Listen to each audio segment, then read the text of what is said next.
Hi guys, what's up? This is Solomon, and today I'm going to show you how a Chinese apartment looks like, specifically in Guangzhou. The city has 14 million people, which is a gigantic city. I know, it's actually one of the biggest cities in the world, just to let you know, if you didn't already know that. And I think it's like the third biggest in China.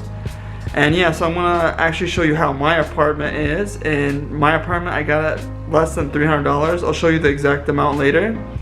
So yeah, and also join me along after I'm showing you my apartment. I'm gonna show you like what you need to know if you ever want to rent an apartment in China. So this is very useful information, so let's check it out.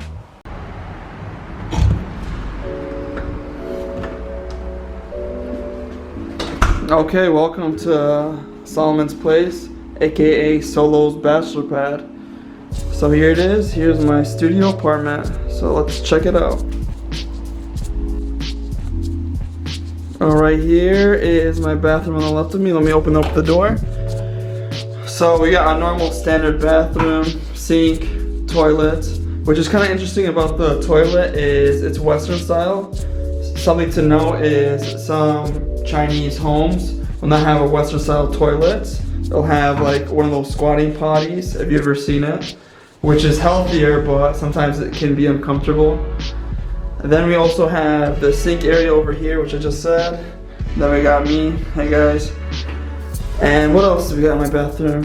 Something interesting about my bathroom, there's the shower head over there, and then here's the toilet. And there's no separation in between, which kind of sucks, because sometimes usually when I take a shower actually, I have a lot of water on the ground. And also, you can see on top, there's actually a hot water heater that in some apartments in China, you're actually gonna have. Which just, obviously heats up the water, but the only thing is it doesn't heat up the water throughout my whole apartment, just where I take a shower. So over here I have cold water, which kind of sucks, but it's alright. I just keep the hot water always on, just so if I ever want to, take a hot shower right away, it's just ready. And then stepping outside of the bathroom, here, let me close the door. I have the front entrance. Front entrance is just where I keep all my shoes. Got my Dragon Ball Z shoes, Goku style. Big fan of Dragon Ball Z. Then let's step over here near the kitchen area, you could say. There's a sink over there. And then over here is my water. I usually buy these like 5-liter gallons of water because unfortunately you can't drink the tap water here. Some people do boil the water and drink it, but I usually just go with bottled water. Usually that's what a lot of people do over here. And something interesting about the kitchen area is it doesn't have any stove tops. Also, unfortunately, that in China a lot of apartments are not going to have stove tops. So what people usually do is they buy these electric portable stove tops. You just plug in the wall over here, for example, and then you just cook your food like that. Which is a little bit inconvenient, but still gets the job done. There we got the refrigerator over there, washing machine on the left. It's kind of broken, but it's okay, it still does the job. And then yeah, I have some meat over here, gonna make some nice beef quesadillas tonight. And over here is where I actually dry my clothes. You can see my clothes are in this thing. If I just I'm just gonna zip it up real quick and show you. If I just put my clothes in this thing, zip it up, and then I turn on this thing at the bottom, shoots out hot air over here, and then that just dries my clothes. It usually takes typically about a few hours, which I do miss a real dryer, but it's okay. And over here is the main area of my studio apartment. I got the bed over there. I got my M&M's Cool Guy blanket over here. It's very comfortable, especially in the winter over here. It gets to like 50 degrees, which is about low digits in Celsius. Also have 2 chairs, coffee table right there, 1 table over there where I usually just keep some of my watches, some vitamins. Got another table there, great for doing work on. Nightstand, and have cabinets over here which can fit in a lot of stuff, which is great for 1 person or even 2 is fine. And then over here is the curtains, and then if you open up you can see outside. Also, it comes with an AC unit. Not all apartments in China are gonna come with an AC unit. Something to keep in mind. This apartment was actually remodeled, I heard, about like 2 years ago, which is cool. It looks brand new. The thing is, the paint on the wall, they do bad paint jobs over here. It's easy to like get messed up. Like, I just lived here for like I want to say like maybe like 5 months now, and the paint's just pretty bad, but that's come standard. The apartment, you can even see over here, the paint's really getting bad. I need to tell them to fix that. Something that I do want to point out also is that in China, most of the apartments come furnished. That's awesome, because in America, you're not gonna find an apartment that's furnished typically. But here, for the most part, all the apartments come furnished. So it's awesome, because I just came in here literally with my backpack over here, that suitcase, I just, came and moved in. The only thing I did buy was my TV over there with the stand. And, just house items like my vacuum over there. But yeah, this is basically my apartment.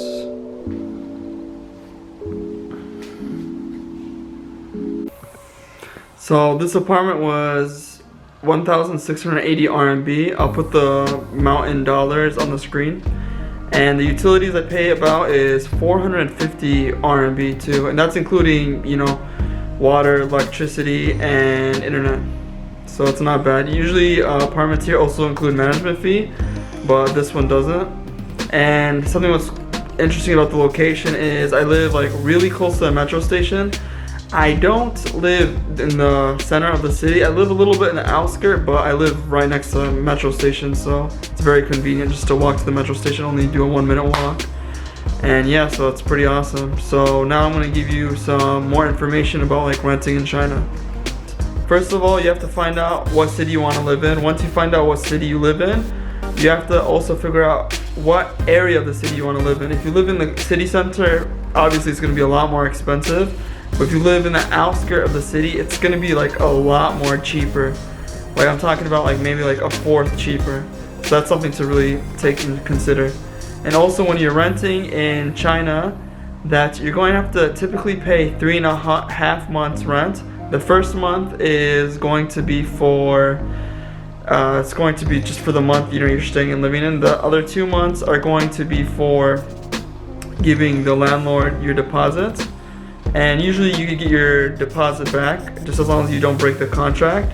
But if you do break the contract, like say for example you signed up for like a 1-year contract and you left after like the 6th month, you usually they want to give back like 1 month. So you just like end up losing 1 month, which could be a lot depending on like your apartment price here. And also the half month, which I talked about, is that's the agency fee, because usually when you find an apartment in China, you go through agents, and agents always want like a half month's rent. They collect a half month's rent from you, and then they collect that half month's rent from the person, from the apartment owner. So that's something to really consider. I'm just gonna look down because I wrote some more tips. The second thing is you also want to check in is, do you live in a new building or old building?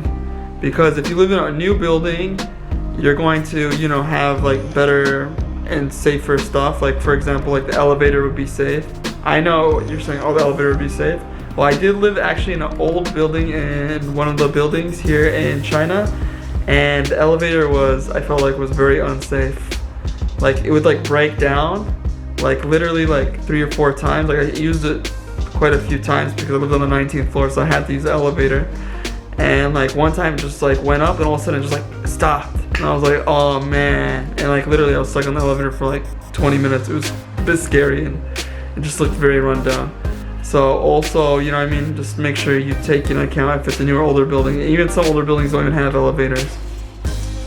The next thing I want to point out is there is some racism against renting to foreigners in China. Yes, racism does exist here. Why do I say that? Is because this is, like I said, like my 4th apartment here. And like this one time I went with an agent and I just wanted to like look at some apartments. And there was like this one guy who was like, oh, you want me to rent to a foreigner? No, this is very weird, this is very strange. And he said this in front of me, which I thought was like very racist and very disrespectful. And like also a few other times, like different agents took me to different apartments. They're fine for like us looking at it, but once he said, oh, I'm with a foreigner, they're like, no, I don't want to rent to this person. Which they even meet me like I'm a nice person, but I know they're just like, I guess it's because they lack communication skills like with a foreigner person, even though many people could speak Chinese. Maybe they just like are just weirded out. I'm not really sure what's the reasoning behind it. If any of you guys know, please let me know. So you know, when you're renting, you're gonna have to face that. And also keep in mind that if you come to China to, say for example, teach or do any other like type of business which you have to work at a Chinese company, and usually teachers or any other people usually get paid after 1 month. So keep in mind, you should save up some money before you come here. And what other tips do I have for you guys? Just basically, if you want to look for like a nice location, the best thing is just, you know, scope around the area that you want to live in. And once you find the location, just find an agent nearby and bring your Chinese friend with you. If you bring a Chinese friend, it's just easier to communicate with the agent. They don't really speak English. And yeah, this is about all the tips from the top of my head I can think of and that I've wrote. If I missed anything, you know, you could comment down below, or if you have to ask me any questions, please feel free to. You just comment. And like always, please just share the video, like it, and you know, subscribe if you haven't already.